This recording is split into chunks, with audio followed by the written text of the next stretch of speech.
안녕하세요. 오늘도 사연살롱을 찾아주셔서 감사합니다. 전업주부에서 지금은 어엿한 사업체의 사장이 된 여성이에요. 사람 팔자 모르는 거라고 저도 30이 넘어 제 인생이 이렇게 피게 될 줄은 몰랐어요. 그래서 길고 짧은 거는 대봐야 안다고들 하나 봐요. 저는 그리 내세울 것 없는 평범한 가정에서 자랐어요. 부지런하게 살아오신 부모님 덕분에 생활이 궁색했던 건 아니지만 학자금 대출 없이는 대학 공부를 하기 힘든 형편이었어요. 그래서 일찍부터 경제관념 하나는 제대로 익히고 살아왔죠. 20살까지는 부모님 도움으로 살아왔다고 해도 이후부터는 제 힘으로 살아야 한다는 생각을 일찍부터 갖게 되었으니까요. 그건 제 남편도 마찬가지였어요. 남편은 3남 중 둘째였는데 어릴 때 형이 일찍 세상을 떠난 후로 줄곧 마지노릇을 하고 살았거든요. 형의 빈자리를 채우기 위해 부모님께 투정 한 번 안 하고 자랐다고 하더군요. 그래서 그런지 남편은 늘 가족에 대한 책임감에 눌려 사는 것 같았어요. 우리 부부가 처음 만난 건 제가 입사를 하고 2년이 조금 넘은 시점이었어요. 제 첫 사수였던 당시 대리님이 자기 대학 동창을 소개시켜 주셨는데 그 상대남이 바로 남편이었거든요. 내 동기라서 그러는 게 아니라 정말 괜찮은 놈이야. 지민 씨랑 성향도 비슷해서 말도 잘 통할걸? 말씀은 감사하지만 전 아직 누굴 만날 생각이 없어서요. 더군다나 같은 회사 사람은 좀... 우리 회사가 사내 연애 금지하는 데도 아닌데 무슨 걱정이야. 나도 우리 와이프랑 사내 연애해서 결혼했잖아. 걱정 말고 편하게 한번 만나봐. 잘 안 돼도 부서도 다른데 뭐 어때? 마주칠 일도 없을 텐데. 그렇게 사수의 손에 이끌려 약속 장소로 나가게 되었어요. 남편의 첫인상은 썩 괜찮았어요. 나이에 비해 점잖고 인상도 좋았거든요. 남편도 제가 싫지는 않은 모양이었어요. 하지만 결과적으로 소개팅은 잘 되지 않았어요. 당시에 우리 둘 다 연애나 결혼에는 생각이 없었거든요. 그래서 첫 만남 이후 따로 연락도 하지 않았어요. 다행히도 부서가 달라서 사무실층이 달랐던 탓에 사내에서 얼굴을 마주칠 일도 거의 없었죠. 하지만 만나게 될 사람은 어떻게든 만나게 된다고 1년 뒤 뜻밖의 상황에 남편과 조우하게 되었지 뭐예요. 그것도 제가 아주 난처한 순간의 말이에요. 그날은 하필 늦잠을 자서 급하게 택시를 타고 회사까지 왔는데 세상에 지갑을 두고 왔지 뭐예요. 택시 기사는 바쁜데 귀찮게 됐다고 투덜대고 딱히 부를 사람도 없어서 난감한 차에 마침 출근 중인 남편이 보였어요. 창피함도 무릅쓰고 일단 남편을 불러 택시비를 빌렸어요. 1년 만에 이런 식으로 다시 보게 되다니 정말 창피해서 쥐구멍이라도 숨고 싶은 심정이었죠. 다음날 출근하자마자 남편네 부서로 찾아가 택시비를 건넸더니 대뜸 이러더라고요. 택시비 대신 내 부탁 좀 들어줄래요? 부탁이라고 하길래 전 그냥 간단한 심부름 같은 걸 생각했는데 글쎄. 네? 여자친구 행세를 해달라고요? 저희 부모님이 자꾸 선을 보라고 하셔서요. 대충 여자가 있다고 둘러댔는데도 막무가내시잖아요. 사귀는 여자 얼굴이라도 봐야 되겠다고 하셔서 부탁 좀 드릴게요. 솔직히 고작 택시비 15,000원 빌리고 가짜 애인 노릇을 한다는 건 말이 안 되는 일이었어요. 싫다고 거절해도 상대가 뭐라고 할 상황은 아니었죠. 그런데 그때는 왜 그랬는지 모르겠지만 해주고 싶더라고요. 그래서 그 주 주말에 남편과 함께 시부모님을 뵈러 나갔어요. 장소는 성북동에 있는 조용한 한정식집이었는데 정원이 잘 가꿔져 있고 음식도 맛있다고 소문난 집이라서 이참에 맛있는 점심이나 얻어먹고 오자 싶었죠. 그런데 이게 참, 비록 가짜이긴 했지만 애인 부모님을 뵙는 자리라고 하니 이상하게 떨리더라고요. 눈앞에 놓인 산의 진미가 그림의 떡처럼 느껴질 정도로요. 시부모님은 제 머리끝부터 발끝까지 샅샅이 훑어보는 것 같았어요. 당신들 며느리감으로 손색이 없는지 가늠하셨을 테죠. 그 모습에 남편은 저보다 더 민망해하며 자기 부모님한테 눈치를 주더군요. 두 분이 그렇게 빤히 보시니까 이 사람이 밥을 못 먹잖아요. 사람 밥 좀 먹게 그만들 하세요. 그리고는 제 손을 꼭 잡아주며 신경 쓰지 말고 천천히 먹으라고 다정히 말해주었어요. 그때 남편의 표정은 정말 다정해서 저도 모르게 순간 이 남자가 정말 내 애인이라면 좋겠다는 생각을 하게 됐어요. 식사를 하는 내내 어머님은 언제 식을 올릴 거냐며 결혼 압박을 하셨고, 아버님도 만만치 않게 이세 얘기까지 꺼내시며 마치 당장이라도 저를 며느리로 맞아들일 준비가 된 것처럼 말씀하셨어요. 인상도 마음에 들고 참한 게 내 마음에 쏙 드는구나. 그래, 우리 성민이랑은 1년 넘게 사귀고 있다고? 1년 사귀었으면 연애도 충분히 했으니 바로 식을 올려도 되지 않겠니? 아우, 이도 참. 아직 상견례도 안 했는데 벌써 식을 올려요. 아가, 네 시아버지가 성격이 급해서 그러니 이해해 다오. 그래도 말이다. 이왕이면 30 전에 애를 낳는 게 좋지 않겠니? 젊을 때 낳아야 산모 몸에도 무리가 덜 가고 애 키우는데 덜 힘들거든. 어머머, 내가 주책이지? 아직 성민이가 청혼도 안 한 모양인데. 두 분은 쿵짝을 맞춰가며 결혼을 닥달하셨고, 그 바람에 저도 남편도 얼굴이 벌개져서는 밥이 입으로 들어가는지 코로 들어가는지 모를 정도였어요. 식사를 마치고 시부모님이 돌아가시자 남편이 어쩔 줄 몰라 하며 몇 번이나 사과했어요. 지민씨, 정말 미안해요. 많이 불편했죠? 원래 저런 분들이 아니신데 오늘따라 유난히 결혼 압박을 하시네요. 내가 대신 사과드릴게요. 처음 소개팅을 하던 때와 달리 제 앞에서 쩔쩔매는 남편을 보니 괜히 장난기가 발동했어요. 그래서 뾰로통한 표정으로 이렇게 말했죠. 그렇게 미안하면 앞으로 한 달간 점심 사세요. 그럼 용서해 드릴게요. 그저 장난처럼 한 말이 빌미가 돼서 우리는 그 후 한 달간 점심을 같이 먹었어요. 그렇다고 매일 남편한테 점심을 얻어먹은 건 아니고 종종 제가 도시락을 싸가서 회사 근처 공원에 함께 앉아 먹기도 했어요. 그런데 신기한 건 젊은 남녀가 한 달 내내 둘이서 점심을 같이 먹다 보니 없던 정도 쌓이더라고요. 남편은 원래 자기 꿈이 항공기 조종사였다는 것과 정년퇴직 후에는 아내와 함께 배낭을 메고 세계 여행을 떠나고 싶다는 등 그동안 남들한테 하지 못했던 얘기들을 제게 들려주었어요. 평소 말수가 적은 사람이라고 생각했는데 그 사이 제가 많이 편하게 느껴졌던지 제 앞에서는 아기새처럼 조잘조잘 잘도 떠들더라고요. 그런 남편의 색다른 모습을 보는 것도 좋았고 저 역시 남편과 비슷한 꿈을 가지고 있어서 그런가 덩달아 신이 나곤 했어요. 그렇게 서로에게 연애 감정이 쌓여가는 사이 한 달이라는 시간이 훌쩍 지나갔고 마지막 점심을 먹는 날이 되었어요. 아침 일찍 일어나 평소보다 신경 써서 만든 도시락을 들고 남편과 함께 공원으로 향했죠. 남편이 먼저 대시를 해주면 좋겠다 생각하면서요. 하지만 도시락통을 다 비우도록 남편은 아무 말도 하지 않았어요. 저도 남편 눈치를 보느라 말을 꺼내지 못했고요. 중이 제 머리 못 깎는다고 둘 다 답답하게 시간을 흘려보내고 있는데 마침 그때 제 사수가 점심을 먹고 회사로 돌아오다가 저희를 보곤 달려온 거예요. 내 이럴 줄 알았어. 둘이 그동안 비밀 연애하고 있었구나. 아쭈, 도시락까지 싸와서 둘이 먹은 거야? 언제부터야? 응? 언제부터 사귀기 시작했냐고. 남편은 그런 거 아니라고 손사래를 쳤지만 사수는 그 말을 믿지 않는 눈치였어요. 야마, 내가 널 모르냐? 넌 아닌 사람한테는 여지도 안 주는 놈이잖아. 같이 점심시간에 공원까지 나와서 도시락까지 까먹어 놓곤 아무 사이 아니라고. 그리고 여자가 마음에 없는 남자한테 도시락 싸다 주는 거 봤냐? 이게 어디서 오리발이야? 사수는 정확하게 저희 두 사람 마음을 짚어주었고 우리는 그제야 서로의 마음을 알게 되었어요. 데이트 방해 안 하겠다고 사수가 돌아가자 남편이 빙그레 웃으며 그러더군요.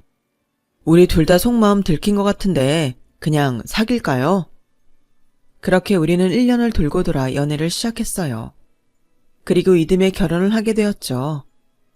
이미 사귀기 전부터 시부모님께는 결혼 허락을 받은 터라 저희 부모님한테 허락을 받고는 바로 결혼식 준비에 나섰어요.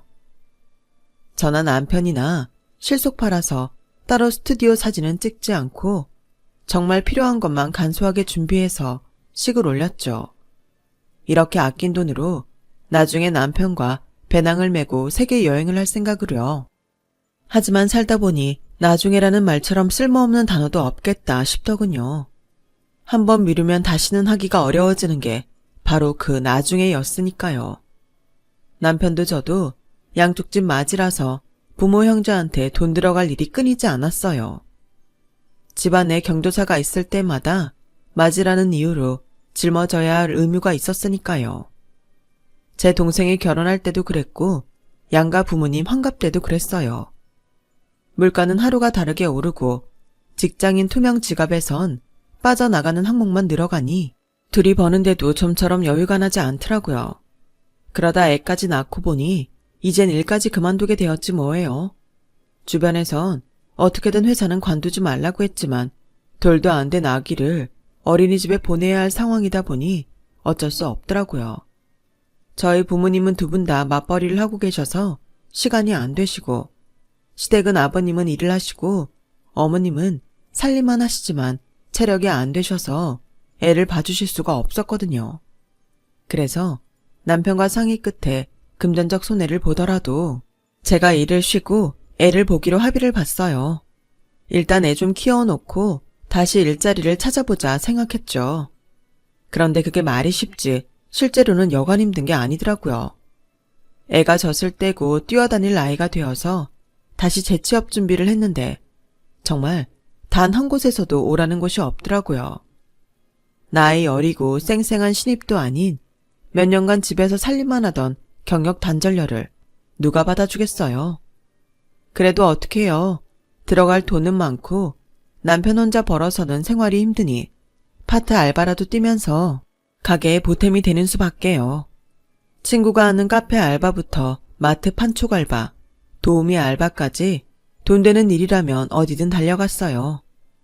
처음 마트에서 판촉 알바를 할 때는 혹시라도 나를 알아보는 사람이 있으면 어쩌나 창피해서 얼굴을 가리기에 급급했는데 같이 일하는 아주머니들과 어울리며 사는 얘기를 하다 보니 그래도 내 한 몸 움직여서 먹고 살 수 있는 것도 복이구나 하는 생각이 들더라고요. 그래서 그때부터는 창피한 것도 뭐고 없이 불러주는 곳이면 어디든 달려가게 되었어요. 그런데 이런 제 모습이 누군가에겐 되게 쉬운 사람처럼 보였던 모양이에요. 바로 제 손아래 동서한테요. 제 동서는 저와 달리 꽤 부유한 집에서 자란 여자였어요. 나이는 저보다 2살이 많은데 워낙 의느님과 시술의 도움을 받아서 그런지 저보다 너댓 살은 어려 보였어요. 어머, 형님은 아이답지 않게 왜 이렇게 안 가꾸고 살아요? 내 이모뻘이라고 해도 믿겠네. 안 되겠다. 나한테 안 쓰는 아이크림이랑 나이트 크림이 있는데 그거라도 가져가서 발라봐요. 형님 형편에 이런 거 사서 쓰시겠어요? 나라도 챙겨줘야지. 안 그래요, 어머님? 그래, 작은 애밖에 없다. 그래도 손윗사람이라고 지 손윗동서를 끔찍하게 챙기는 것 봐라. 얼마나 예쁘니? 큰애야, 너도 윗사람으로서 작은 애 잘 좀 챙겨줘라.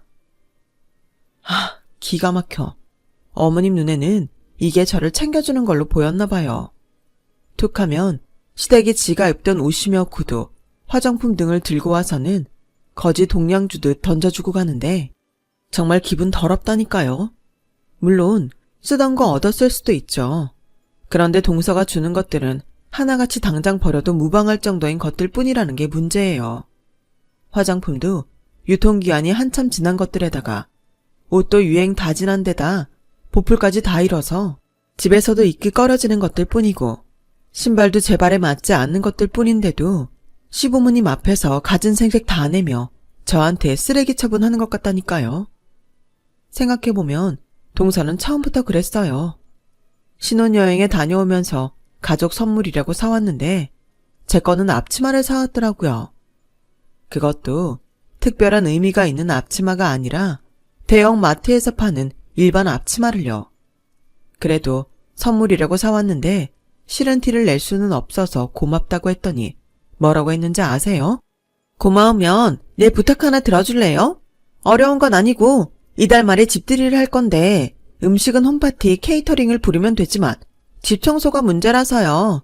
내가 좀 예민해서 아무한테나 침실이랑 안방, 욕실을 맡기지 않거든요. 형님이 대신 와서 해주면 안 돼요?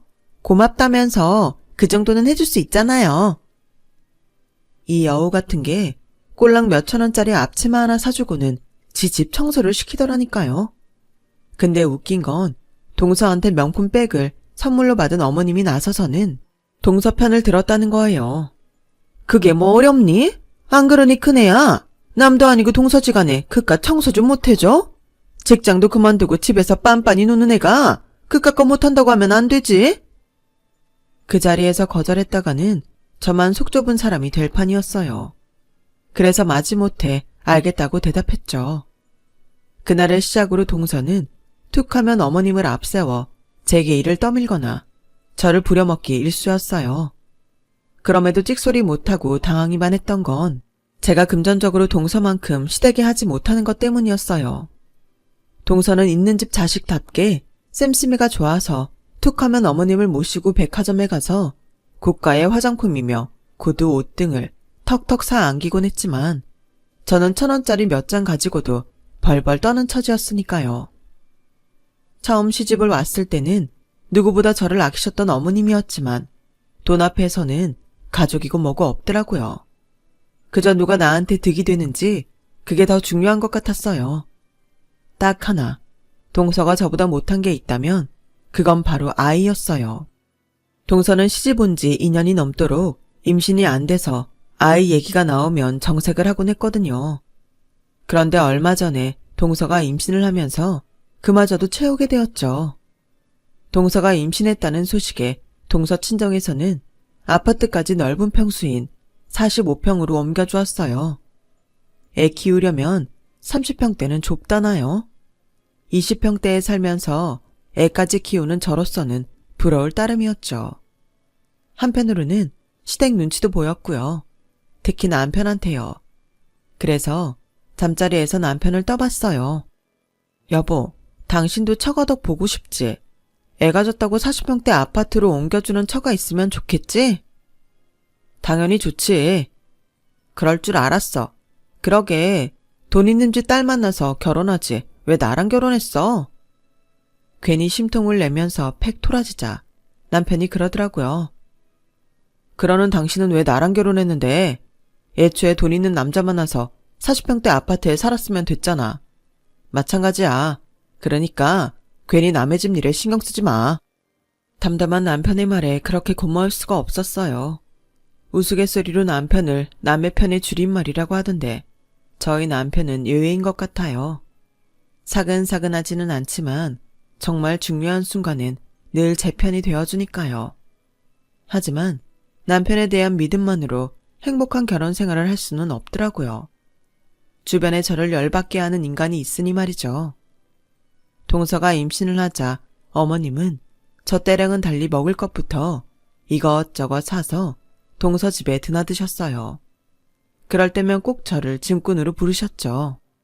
차라리 안 보면 모를까 나한테는 안 하던 것들을 제 앞에서 동서한테 하시니 정말 속에서 배알이 꼴리더라고요. 세상에 둘째야, 너 왜 이렇게 야위었니? 입덧 때문에 통 못 먹는 거니? 먹고 싶은 거 있으면 뭐든 다 말해라. 내가 언제든 만들어다 줄게. 제가 보기엔 별로 달라진 것도 없는데 어머님은 유난을 떠시더라고요. 실은 어머님, 제가 얼마 전부터 먹고 싶은 게 있긴 한데요. 말해도 되나 모르겠어요. 뭔데? 뭐든 괜찮으니까 말해보렴. 그게 말이죠. 예전에 형님이 만들어다 주신 식혜가 그렇게 먹고 싶지 뭐예요? 파는 거는 너무 달아서 못 먹겠고 딱 형님이 만들어주신 것만 생각이 나서요. 아우, 여우 같은 게 어째 그냥 넘어가나 했어요. 동서 말을 들은 어머님은 생각할 겨를도 없이 바로 그게 뭐 어렵니? 큰애야, 너 내일 둘째한테 식혜 좀 만들어다 줘라. 어머님, 저 내일 일 나가야 돼요. 오늘 어머님이 여기로 오자고 하셔서 알바자리 내일로 미뤘거든요. 동서, 미안한데 내가 나중에 만들어줄게. 됐어요, 형님. 마음에 없으시면 안 해주셔도 돼요. 저도 괜히 형님 불편하게 하면서까지 그거 먹고 싶지는 않네요. 동서는 팩 토라져서는 피곤하다며 안방으로 들어가 버렸어요. 그러자 어머님은 저를 노려보시며 한 소리 하셨죠. 너는 어쩌면 애가 그렇게 인정머리가 없니? 너는 애 안 가져봤니? 임신했을 때 먹고 싶은 거 못 먹으면 평생 한이 되는 거 알아 몰라? 평소에 둘째가 널 얼마나 챙겼니? 그런데 그깟 식혜 하나 못 만들어주겠다고? 이 난리야. 너도 참 애가 속도 좁다.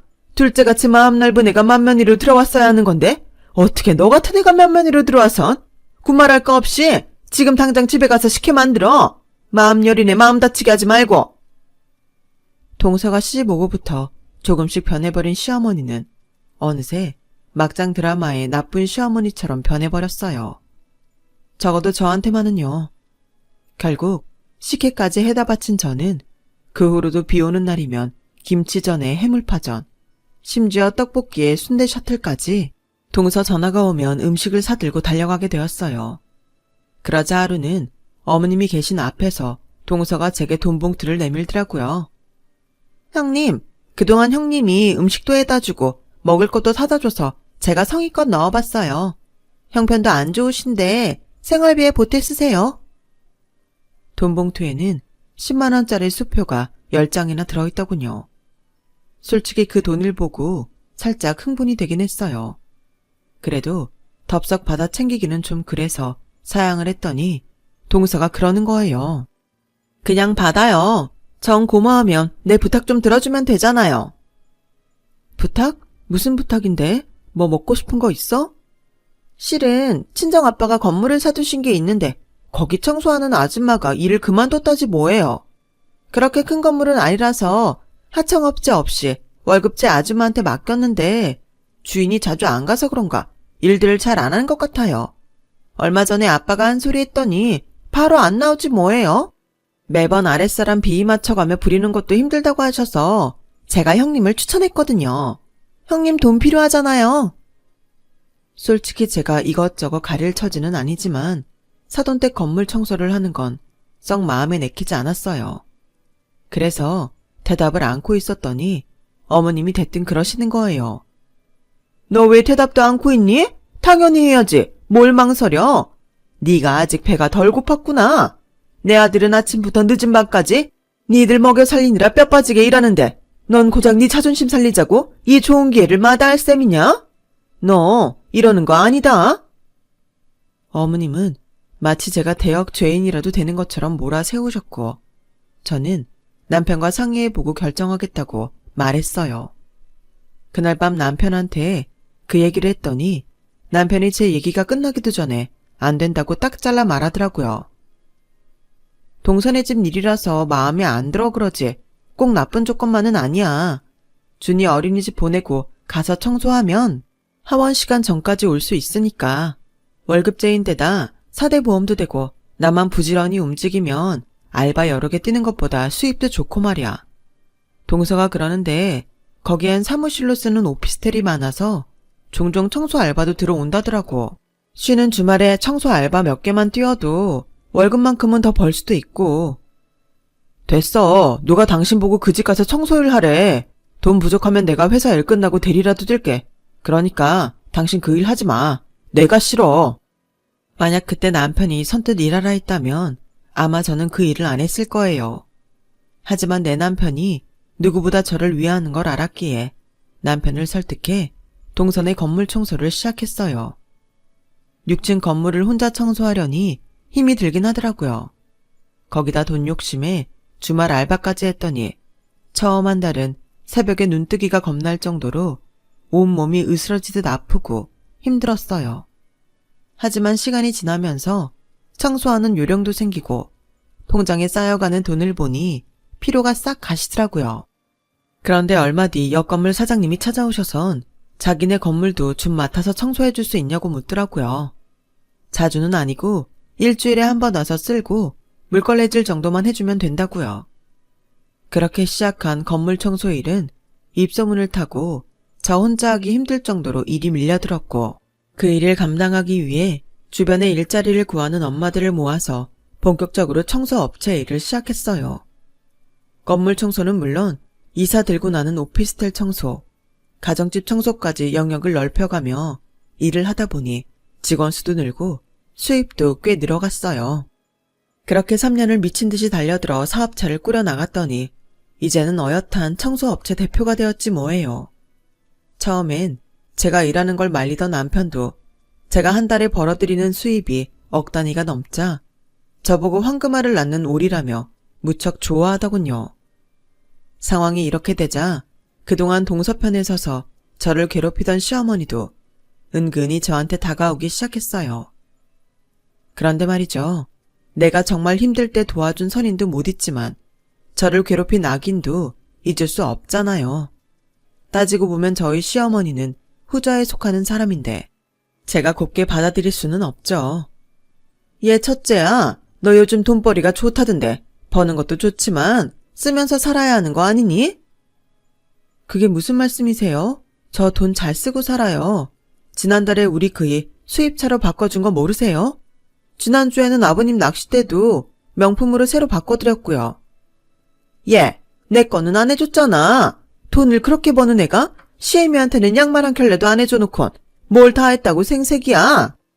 아, 그것 때문에 그러시는 거예요? 그런 거라면 해드려야죠. 다음날 저는 시장에 들러 한 켤레에 1,000원짜리 양말을 10,000원어치 사다가 어머님께 드렸어요. 그랬더니 버럭 소리를 치시며 양말을 집어 던지더라고요. 너 지금 시애미 가지고 장난치니? 내가 양말도 안 사줬다고 했더니 양말을 사다 디밀어? 너 돈 좀 번다고 눈에 뵈는 게 없는 모양이구나. 아니요. 제가 왜 눈에 뵈는 게 없겠어요. 돈을 버니까 그동안 안 보이던 것들도 더 잘 보이는걸요. 어머님, 그동안 동서한테 용돈 받고 선물 받으시면서 저한테 어떻게 하셨어요? 돈 있는 둘째 며느리한텐 간도 쓸개도 다 빼다 주실 것 같이 구셔놓고 저한테는 왜 당당하게 돈 내놓으라 소리를 치시냐고요. 저한테도 똑같이 발발 기셔야죠. 안 그래요? 저요, 그동안 어머님 대신해서 동서한테 음식 만들어다 바치고 청소해주고 심부름하고 살았잖아요. 재주는 제가 부리고 돈은 어머님이 챙기고 말이죠. 그래서 말인데요, 어머님. 저는 제가 어머니께 해드릴 수 있는 거 그때 다 해드렸기 때문에 더는 안 해드릴 생각이에요. 그러니까 저한테 와서 이래라 저래라 하지 마시고 둘째 며느리한테 가서 구걸하세요. 아셨어요? 저는 어머님이 던진 양말을 집어들고 시댁을 나왔어요. 그 일이 있고 얼마 뒤 아버님 생신이라서 다들 시댁에 모였어요. 밥을 먹고 차를 마시려는데 동서가 지난번에 어머님과 저 사이에 있었던 일을 꺼내더라고요. 가족들 앞에서 저를 나쁜 년으로 몰아세우려는 거였죠. 어머님도 동서 옆에 찰싹 붙어서는 제게 당한 서러움을 토로하셨어요. 그랬더니 가만히 듣고 있던 제 남편이 그러는 거예요. 어머니, 이런 걸 두고 자업자득이라고 하는 겁니다. 어머님이 그동안 재수씨 편에 서서 제 아내 괴롭히셨잖아요. 어른이면 어른답게 못된 짓 하는 둘째 며느리를 꾸짖어도 모자랄 판에 같이 동조해서 큰 며느리한테 못할 짓 해놓으시군. 이제 와서 서운하게 했다고 따지시면 안 되죠. 그리고 재수씨, 언제까지 중간에서 여우짓하고 살 겁니까? 재수씨 하나 때문에 온 집안이 갈라지는 거 안 보여요? 지금까지 인생을 어떻게 살아왔는지 모르겠지만 인사과에서 10년 넘게 일해온 제 눈에는 재수씨가 어떤 사람인지 다 보입니다. 그러니까 허튼 짓 그만하세요. 그가 몰라서 눈 감아준 거 아니니까요. 평소 큰소리 한 번 안 내던 남편이 어머님과 동서를 차례로 혼내자 아버님도 시동생도 제 남편 눈치를 보기 바빴어요. 하지만 누구 하나 나서서 어머님과 동서 편을 들어주는 사람이 없었죠. 그날 이후 저는 시댁에서 누구 눈치도 보지 않게 되었어요. 어머님도 동서도 제 남편 눈치 보느라 찍소리도 못하거든요. 게다가 저에게는 여차하면 등 뒤에 숨을 수 있는 든든한 제 남편이 있어서 겁도 안 나니까요. 30이 훌쩍 넘은 나이에 평생 내 편인 남편을 발견하고 내 자식한테 부끄럽지 않은 엄마로 살 수 있어서 저는 요즘 구름 위를 걷는 기분이랍니다. 지금의 행복을 잃지 않도록 앞으로도 열심히 살아갈 생각입니다. 여러분도 항상 건강하고 행복하세요. 지금까지 제 이야기를 들어주셔서 감사합니다. 여러분, 사연 댓글에 응원과 현명한 좀 부탁드려요. 좋아요와 구독은 저에게 큰 힘이 됩니다. 오늘도 좋은 일 가득하세요.